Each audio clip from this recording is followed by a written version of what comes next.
Last క్లాస్లో మనం women entrepreneur functions అలానే ఉమెన్ ఎంటర్‌ప్రెన్యూర్స్ ఫేస్ చేస్తున్నటువంటి ప్రాబ్లమ్స్ గురించి డిస్కస్ చేయడం జరిగింది. ఈరోజు మనం డిస్కస్ చేసేటువంటి టాపిక్ వచ్చి village entrepreneurship and agriculture entrepreneurs development. అంటే గ్రామీణ వ్యవస్థాపకులు అంటే ఎవరు, అలానే వ్యవసాయ వ్యవస్థాపకత వలన కలిగేటువంటి అభివృద్ధి ఏంటి అనే దాని గురించి ఈరోజు మనం డిస్కస్ చేసుకోబోతా ఉన్నాం. మొదటిగా మనం డిస్కస్ చేసుకున్నటువంటి టాపిక్ వచ్చి గ్రామీణ వ్యవస్థాపకులు, విలేజ్ ఎంటర్‌ప్రెన్యూర్‌షిప్. అంటే గ్రామీణ ప్రాంత వ్యవస్థాపకుడు అనేవాడు పట్టణ ప్రాంతాలకే లేదా సిటీలకే పరిమితమైపోకుండా గ్రామీణ ప్రాంతాల్లో కూడా నూతనంగా ఆలోచించి నూతనంగా కొన్ని పరిశ్రమలను లేదా వ్యాపారాలను ప్రారంభించే వాళ్ళని, కేవలం గ్రామీణ ప్రాంతాల్లో ప్రారంభించే వాళ్ళని గ్రామీణ వ్యవస్థాపకులు అని చెప్తాం. ఇక్కడ మనం గ్రామీణ వ్యవస్థాపకుల గురించి మాట్లాడినప్పుడు గ్రామ ప్రాంతాల్లో ఉద్భవించే వ్యవస్థాపకులను గ్రామీణ వ్యవస్థాపకులు అంటారు. గ్రామీణ ప్రాంతాల్లో ఉద్భవించేటువంటి వ్యవస్థాపకులను ఏమని చెప్తాం అంటే గ్రామీణ వ్యవస్థాపకులు అని చెప్తాం. గ్రామీణ ప్రాంతాల్లో ఉద్భవించేటువంటి వ్యవస్థాపకులను ఏమని చెప్తాం అంటే గ్రామీణ వ్యవస్థాపకులు అని చెప్తాం. తర్వాత మరో విధంగా చెప్పాలంటే గ్రామ ప్రాంతాల్లో పరిశ్రమలను స్థాపించుటను గ్రామీణ వ్యవస్థాపకత అంటారు. అంటే గ్రామీణ ప్రాంతాల్లో, మారుమూల ప్రాంతాల్లో, గ్రామాల్లో ఎవరైతే పరిశ్రమలను స్థాపిస్తారో వాళ్ళని గ్రామీణ వ్యవస్థాపకులు అని చెప్పొచ్చు. సాధారణంగా వ్యవసాయ పరిశ్రమలను గ్రామ ప్రాంతాల్లో అభివృద్ధి చేయుట జరుగును.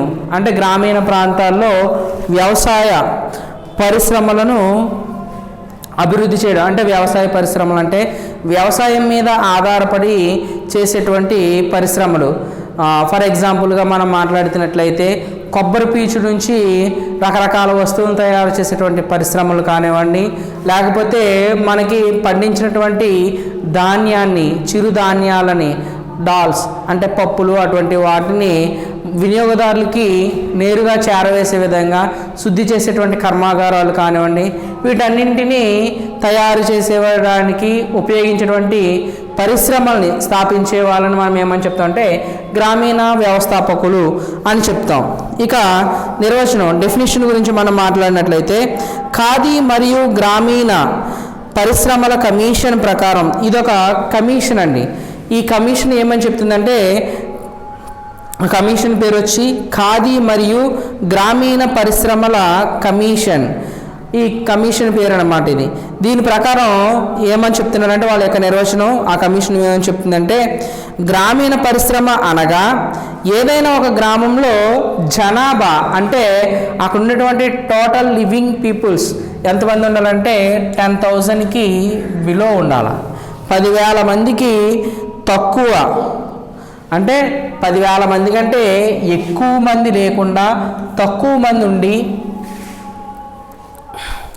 అందులో పరిశ్రమలను ఏర్పాటు చేసి, అంటే మనం ఒక గ్రామాన్ని తీసుకున్నట్లయితే ఆ గ్రామం యొక్క మొత్తం జనాభా టోటల్ స్ట్రెంగ్త్ ఎంత ఉండాలి అంటే 10,000 మందికి తక్కువ ఉండాలి.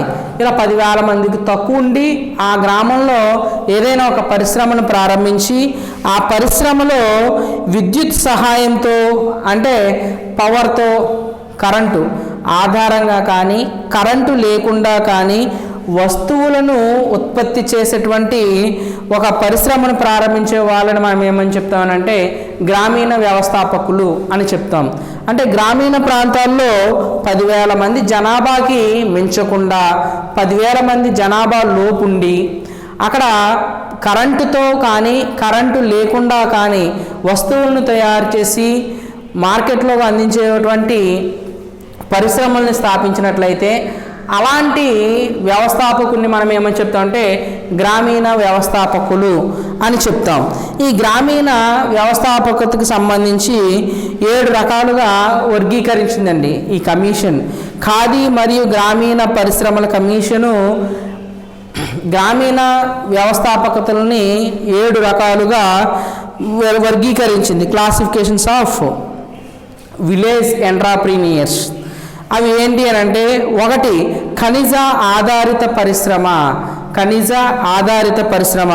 2వది అరణ్య ఆధారిత పరిశ్రమ, అంటే ఫారెస్ట్లని ఆధారంగా చేసుకుని అడవిలో దొరికేటువంటి లభించేటువంటి వస్తువులని తెచ్చి ముడి పదార్థాలను తెచ్చి వాటిని వస్తువులుగా తయారు చేసేటువంటి పరిశ్రమలు కానీ.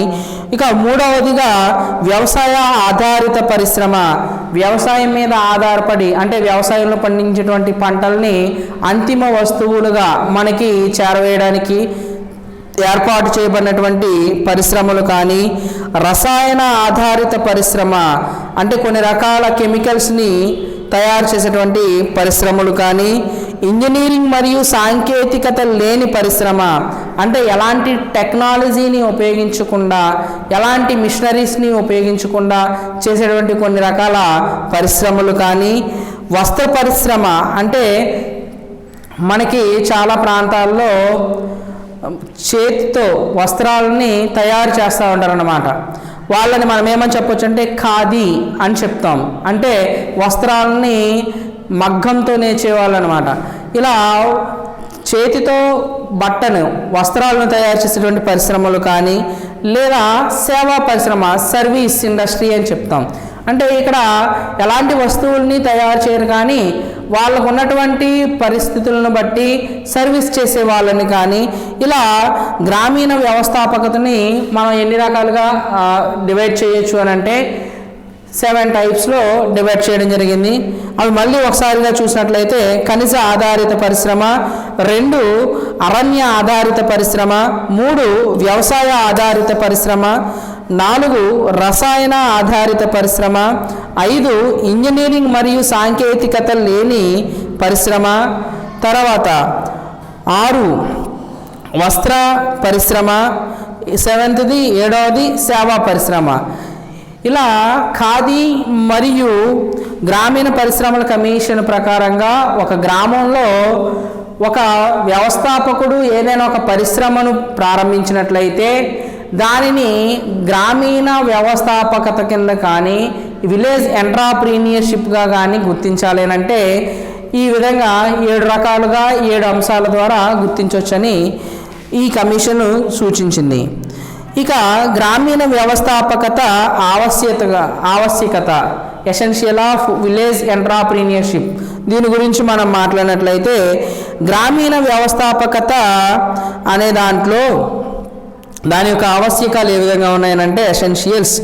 గ్రామీణ పరిశ్రమలు కార్మికులపై ఆధారపడి ఉంటాయి. గ్రామాల్లో ఉండేటువంటి ఈ గ్రామీణ వ్యవస్థాపకులు ఏర్పాటు చేసినటువంటి పరిశ్రమలు ఆ గ్రామంలో పనిచేసేటువంటి కార్మికులపై ఆధారపడి ఉంటుందని చెప్తుంది.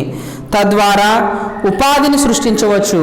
అంటే ఒక గ్రామంలో ఎవరైనా ఒక వ్యక్తి కొత్తగా ఆలోచించి ఒక నూతనమైనటువంటి పరిశ్రమను ప్రారంభించినట్లయితే ఆ పరిశ్రమను ప్రారంభించడం వలన ఆ గ్రామం అభివృద్ధి చెందుతుందని చెప్పొచ్చు.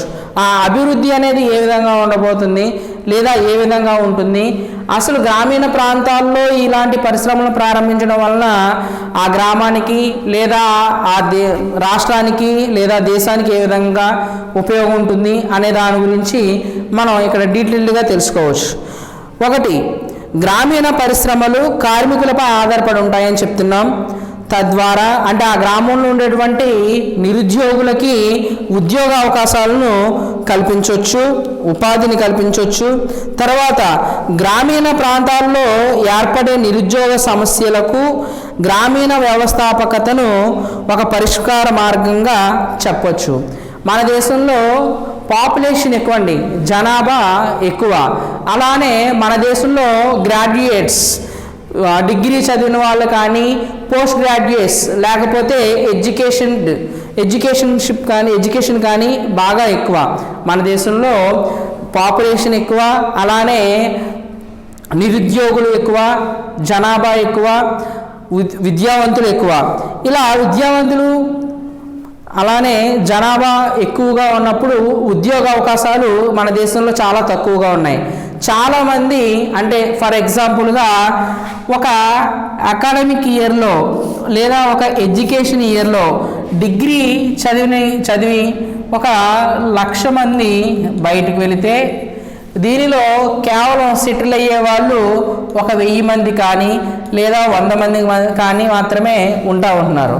మిగిలిన మొత్తం 99,000 మంది కూడా చాలా చోట్ల అన్ఎంప్లాయీస్గానే ఉంటున్నారు. ఈ అన్ఎంప్లాయ్మెంట్ని రిమూవ్ చేయాలి అని అంటే గ్రామీణ ప్రాంతాల్లో ఉండేటువంటి వ్యక్తులు నూతనంగా ఆలోచించి ఏదైనా ఒక పరిశ్రమను ప్రారంభించడం వలన ఆ గ్రామంలో ఉండేటువంటి జనాభా లేదా ఆ గ్రామంలో చదువుకుని ఉన్నటువంటి విద్యార్థులు లేదా ఉద్యోగం లేకుండా ఉన్నటువంటి నిరుద్యోగులు ఈ పరిశ్రమల్లో ఉపాధి పొంది నిరుద్యోగాన్ని నిర్మూలన చేయొచ్చు అని చెప్తున్నాం. రెండవదిగా ఉపాధిని సృష్టించుటచే పరిశ్రమలలో అధిక మొత్తంలో సంపద సృష్టించబడుతుంది. ఉపాధిని సృష్టించుటచే పరిశ్రమలలో అంటే పరిశ్రమలని ఎక్కువగా స్థాపించడం వలన గ్రామీణ ప్రాంతాల్లో ఆ గ్రామాల్లో లేదా చుట్టుపక్కల పరిసర ప్రాంతాల్లో ఉన్నటువంటి వారికి ఉద్యోగ అవకాశాలు కల్పించడం వలన ఉపాధి పొందినటువంటి ప్రతి ఒక్కరు కూడా ఏం చేస్తారు అని అంటే సంపదను సృష్టిస్తారు. ఇది ఒకదాని మీద ఒకటి బేస్ అయి ఉంటుందన్నమాట. మన దేశంలో ఎందుకు ఎక్కువ పోవర్టీ అని అంటే పేదరికం ఎందుకు ఎక్కువగా ఉంది అని అంటే దానికి గల కారణం ఉద్యోగ అవకాశాలు లేకపోవడం లేదా దానికి కారణం జనాభా పెరుగుదల, పాపులేషన్ అని చెప్పొచ్చు. ఈ జనాభా పెరుగుదలని తర్వాత ఈ నిరుద్యోగ సమస్యలని మనం అరికట్టగలిగితే ఖచ్చితంగా భారతదేశంలో కొంతవరకు పోవర్టీ పేదరికాన్ని నిర్మూలన చేయొచ్చు. ఎలా అంటే చదువుకున్నటువంటి ప్రతి విద్యార్థికి లేదా ప్రతి వ్యక్తికి చిన్నదో పెద్దదో ఏదో ఒక ఉద్యోగ అవకాశాన్ని కల్పించడం వలన తనకు తానుగా స్వతహాగా బ్రతికి తనకు అవసరమైనటువంటి కనీసపు అవసరాలను తీర్చుకుని దారిద్ర్యపు రేఖ పావర్టీ కర్వ్ అని చెప్తాం. ఈ దారిద్ర్యపు రేఖకి దిగువన కాకుండా ఎగువన ఉంటే మన దేశంలో పేదరికాన్ని నిర్మూలించవచ్చు అని చెప్తున్నాం. అంటే ఇక్కడ గ్రామీణ ప్రాంతాలలో పరిశ్రమలను స్థాపించడం వలన ఆ ప్రాంతాల్లో ఉన్నటువంటి నిరుద్యోగులకు ఉద్యోగ అవకాశాలు కలిగి ఆ ఉద్యోగ అవకాశాలు కల్పించడం వలన పరిశ్రమలకి అలానే ఉపాధి పొందినటువంటి వ్యక్తులకి సంపదని సృష్టించుకోవచ్చు అని చెప్తున్నాం. అందుచే గ్రామీణ పట్టణ ప్రాంతాల మధ్య గల ఆదాయ అసమానతలు తొలగించబడతాయి.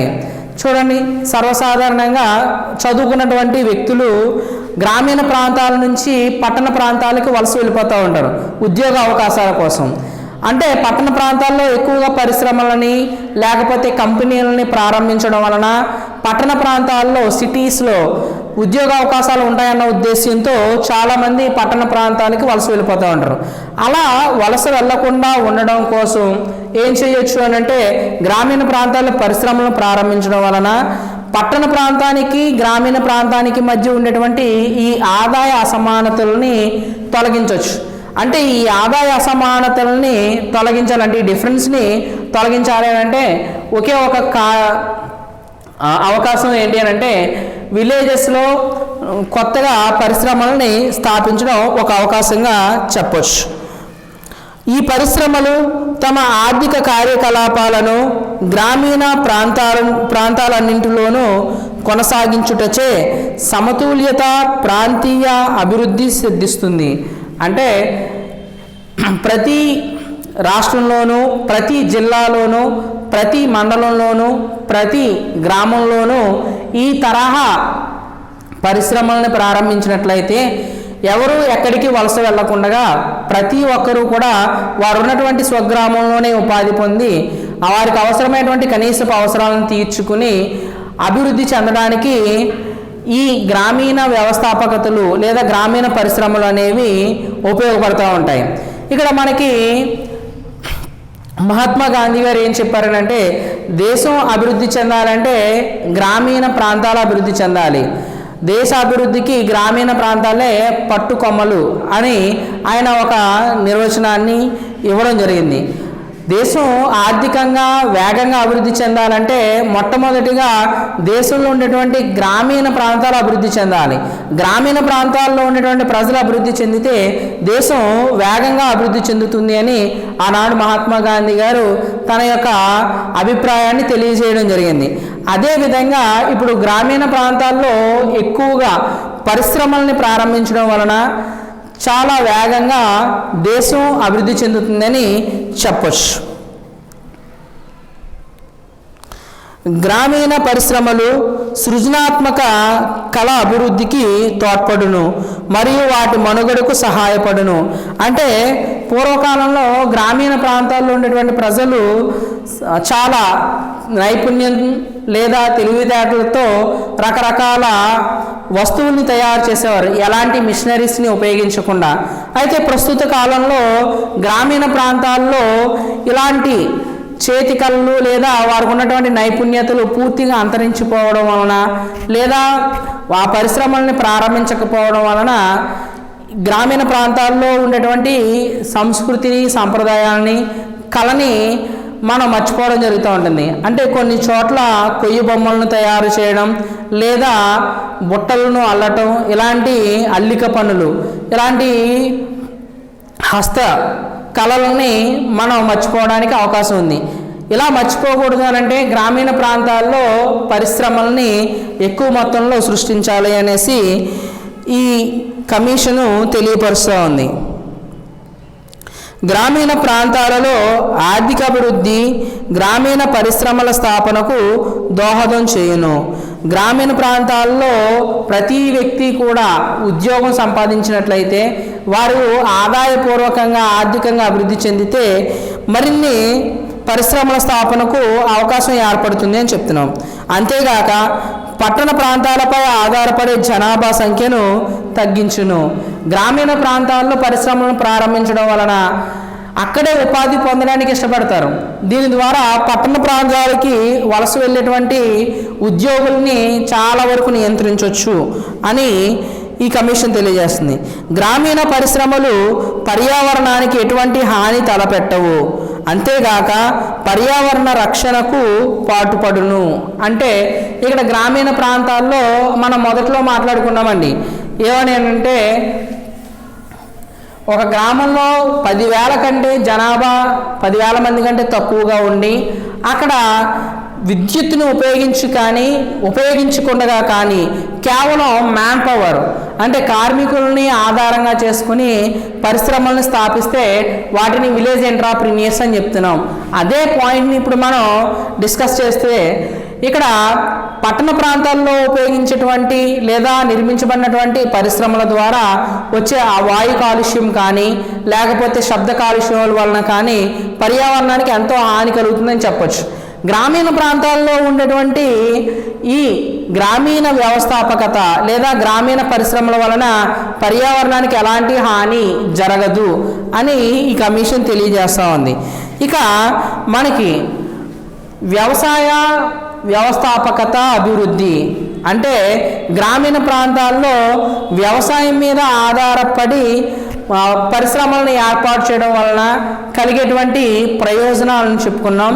అలానే వ్యవసాయంలో కూడా కొత్తగా నూతన ఒరవడి లేదా నూతన పద్ధతులని తీసుకొచ్చినట్లయితే దాన్ని వ్యవసాయ వ్యవస్థాపకత అని చెప్పొచ్చు. ఫర్ ఎగ్జాంపుల్గా పూర్వకాలంలో మనుషులతో వరి నాట్లు నాటించేవారు, మనుషులతో కోయించేవారు, ఎడ్లతో వాటిని నూర్పిడి చేసేవారు. ఇలా పూర్వం మనుషుల్ని అలానే జంతువుల్ని ఉపయోగించి వ్యవసాయ పనులను చేసేవారు. కానీ ప్రస్తుత రోజుల్లో అవే వ్యవసాయ పనులని అనేక రకరకాల యంత్రాలను ఉపయోగించి పనిచేయడం జరుగుతుంది. అంటే వ్యవసాయంలో కూడా నూతనంగా ఆలోచించి న్యూ టెక్నాలజీని తీసుకురావడం అన్నమాట.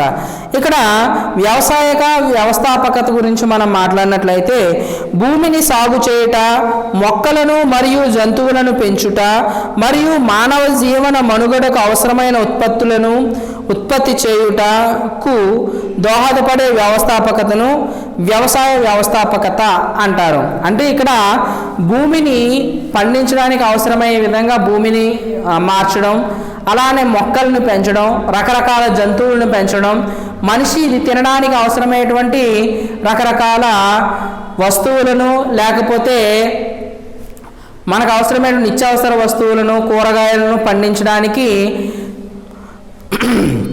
ఉత్పత్తి చేయడానికి దోహదపడే వ్యవస్థాపకతను ఏమని చెప్తామనంటే వ్యవసాయ వ్యవస్థాపకత అని చెప్తాం. వ్యవసాయ వ్యవస్థాపకులు ఒక కొత్త జాతికి చెందిన వ్యవస్థాపకులు. అంటే ఈ అగ్రికల్చర్ ఎంట్రప్రీనియర్స్ ఎవరైతే ఉన్నారో వీళ్ళు ఈ విలేజ్ ఎంట్రప్రీనియర్స్తో పోల్చుకుంటే నూతనంగా కొత్తగా ఆలోచించేటువంటి వ్యక్తులై ఉండొచ్చు.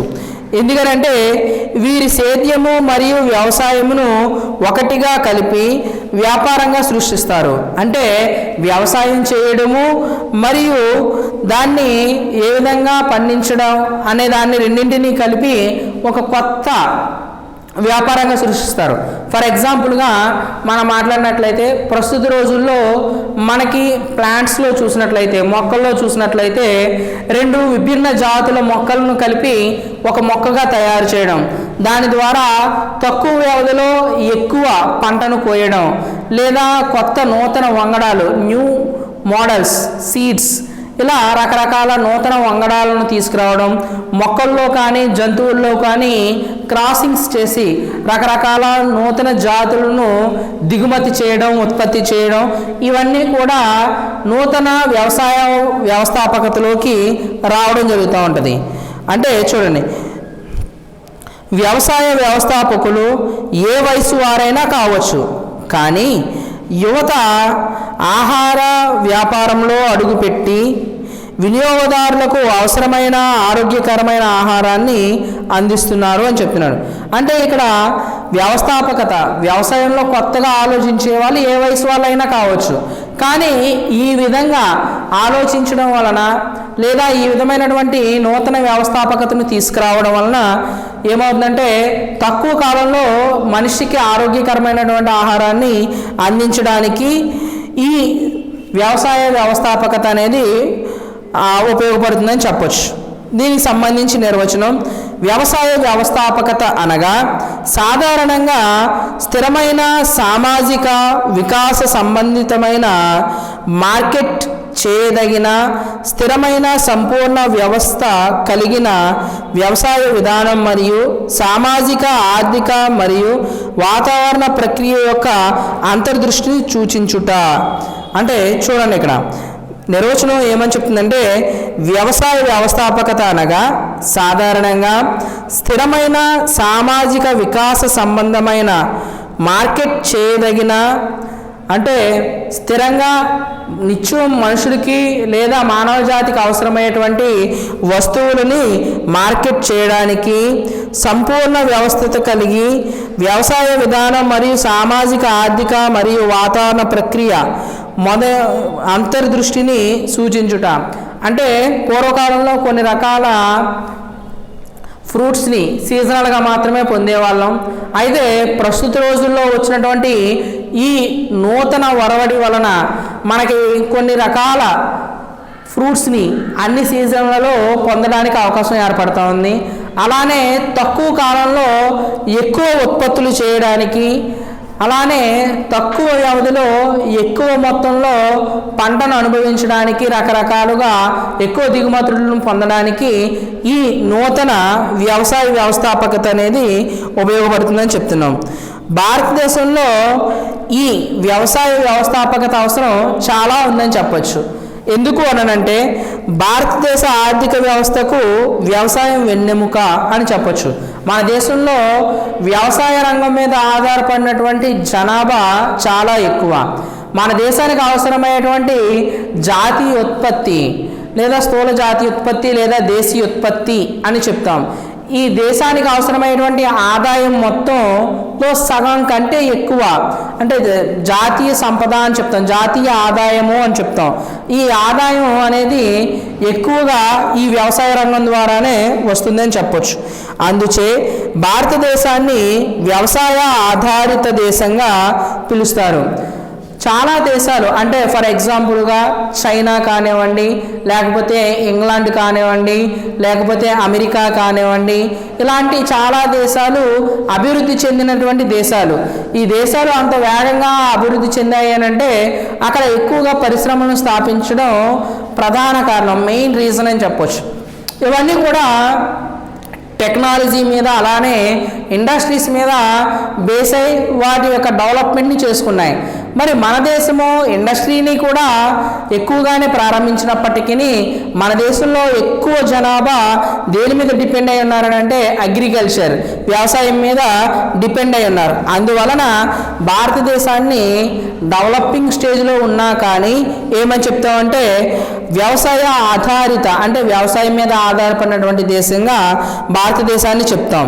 భారతదేశ ఆర్థిక వ్యవస్థలో వ్యవసాయం కీలక పాత్ర పోషిస్తుంది. అంటే దేశ ఆర్థిక అభివృద్ధిలో వ్యవసాయం మెయిన్ పాత్ర పోషిస్తుందని చెప్తున్నాం. జీడిపిలో 22%, ఉపాధిలో సుమారుగా 65%, ఎగుమతుల్లో 14.7% వ్యవసాయం ద్వారా చేకూరుతుంది. అంటే భారతదేశం యొక్క జాతీయ ఆదాయంలోనూ అలానే భారతదేశంలో ఉన్నటువంటి వ్యక్తులకు అవసరమైనటువంటి ఉపాధిని కల్పించడంలో కానీ అలానే ఇతర దేశాలకు ఎగుమతి చేయడంలో కానీ ఈ వ్యవసాయ రంగం అనేది ఈ రకంగా తన యొక్క పాత్రను పోషిస్తూ ఉంది. వ్యవసాయ రంగంలో అనేక మార్పులు చోటు చేసుకున్నవి. అంటే ప్రస్తుతం ఉన్నటువంటి వ్యవసాయ రంగానికి పూర్వకాలంలో ఉన్నటువంటి వ్యవసాయ రంగానికి మధ్య చాలా వ్యత్యాసం ఉందని చెప్తున్నాం.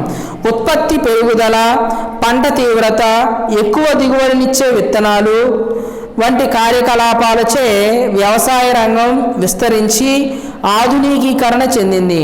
అంటే పూర్వకాలంలో ఏదైనా ఒక మొక్క ప్లాంట్ మనం భూమిలో నాటినట్లయితే దాని నుంచి ఏదైనా ఒక ఫలం ఫ్రూట్ తినాలి అని అంటే కనీసం ఒక 5 ఏళ్ళు లేకపోతే 10 సంవత్సరాలు 6 సంవత్సరాలు 4 సంవత్సరాల కాల వ్యవధి పట్టేది. అయితే ఇప్పుడు వచ్చినటువంటి ఈ నూతన వరవడి వలన లేదా నూతన వచ్చేటువంటి విత్తనాల వలన, కొత్త రక తరహా విత్తనాల వలన, న్యూ సీడ్స్ వలన తక్కువ కాలంలో అంటే with in months or years అంటే తక్కువ నెలలు లేదా సంవత్సరాలలోనే మనకు అవసరమైనటువంటి ఫలాలను పొందడానికి ఈ తరహా వ్యవసాయ రంగం అనేది ఎంతగానో ఉపయోగపడుతుందని చెప్పొచ్చు. ఈ వ్యవసాయ వ్యవస్థాపకత యొక్క అవసరం భారతదేశానికి ఎంతైనా ఉంది. అంటే వ్యవసాయ రంగాన్ని నూతనంగా ఆలోచించడం వలన ఎంతమంది అయినా సరే దీనిలో ఉపాధి పొంది దీని ద్వారా వారి యొక్క ఆర్థిక పరిస్థితిని మెరుగుపరుచుకుని దేశంలో ఉన్నటువంటి పేదరికాన్ని నిర్మూలించి దేశ ఆర్థిక అభివృద్ధికి ఈ వ్యవసాయ రంగం అనేది ఎంతగానో ఉపయోగపడుతుందని చెప్పొచ్చు. అందులో భాగంగా వ్యవసాయం కొరకు భూమిని అందుబాటులో ఉంచడం. అంటే వ్యవసాయ వ్యవస్థాపకత యొక్క అవసరం అనేది ఏ విధంగా ఉంది అంటే వ్యవసాయం చేయడానికి భూమిని అందుబాటులో ఉంచుతుంది. తర్వాత వ్యవసాయ కార్యకలాపాలకు నిధుల అవసరం తక్కువగా ఉండడం. అంటే కొన్ని ప్రాంతాల్లో కొన్ని రకాల ప్రత్యేకమైన పంటలను పండించాలి అని అంటే దానికి అవసరమైనటువంటి నిధులు ఎక్కువగా ఉంటాయి. అలాంటి పంటల్ని తక్కువ ఖర్చుతో పండించడానికి ఈ వ్యవసాయ వ్యవస్థాపకత అనేది ఉపయోగపడుతుంది. నిరక్షరాస్యులైన మరియు తక్కువ విద్యావంతులైన జనాభా. అంటే ఈ వ్యవసాయ రంగం అనేది ఎవరికి ఎక్కువ ఉపాధిని కల్పిస్తుంది అని అంటే నిరుద్యోగులకి, అలానే విద్య లేని వారికి, అలానే విద్య తక్కువగా ఉన్నవారికి కూడా ఈ వ్యవసాయ రంగం అనేది ఉపాధి కల్పిస్తుంది. వ్యవసాయ రంగం ఏ వ్యక్తినైనా సరే ఎవరినైనా సరే ఆల్వేస్ వెల్కమ్ అని ఇన్వైట్ చేసేటువంటి ఒకే ఒక సెక్టార్ ఏంటి అని అంటే వ్యవసాయం, అగ్రికల్చర్ సెక్టార్ అన్నమాట. తర్వాత ఇతర రంగాలలో ఉపాధి అవకాశాలు లేకపోవట. అంటే విద్యావంతులకి కొన్ని రంగాల్లో మాత్రమే ఇన్వాల్వ్మెంట్ లేకపోతే ప్రవేశాలు ఉన్నాయి. విద్య లేని వాళ్ళకి, తక్కువ విద్య ఉన్న వాళ్ళకి ఎలాంటి రంగాల్లోనూ వారికి ప్రవేశాలు లేవు.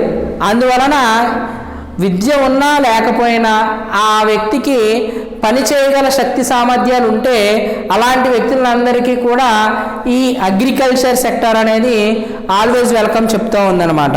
అంటే ఉపాధి అందరికీ కూడా కల్పిస్తుంది అని. నిరుద్యోగ ప్రాబల్యం పెరుగుట.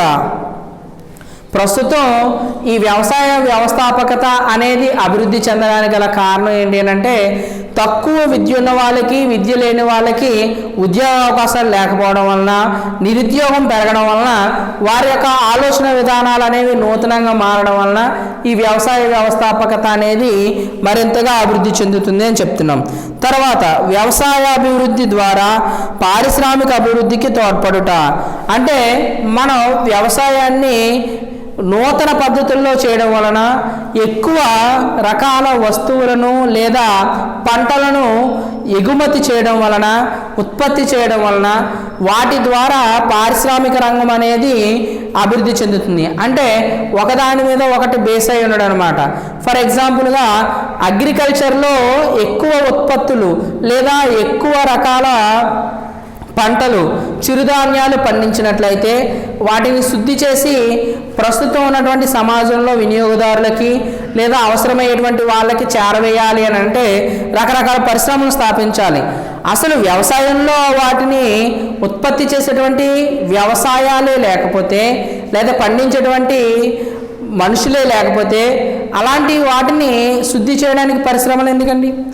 అంటే ఇక్కడ ఇంకా ఎగ్జాంపుల్గా చెప్పాలి అని అంటే మనం ధాన్యం పండించినట్లయితే, ఎక్కువ మొత్తంలో ధాన్యాన్ని పండించినట్లయితే వాటిని రైస్గా, బియ్యంగా మార్చడానికి ఎక్కువ పరిశ్రమలు అవసరం అవుతాయి. ఇప్పుడు బియ్యాన్ని పండించేటువంటి వాళ్ళే లేకపోతే, ధాన్యం పండించే వాళ్ళే లేకపోతే బియ్యాన్ని బియ్యంగా మార్చే, రైస్గా మార్చేటువంటి ఇండస్ట్రీస్ నుండి ఏం ఉపయోగం? అంటే ఇక్కడ వ్యవసాయం ఎంత ఎక్కువగా అభివృద్ధి చెందితే దాన్ని ఆధారంగా చేసుకుని పరిశ్రమలు కూడా అంత ఎక్కువగా అభివృద్ధి చెందుతాయని చెప్పొచ్చు.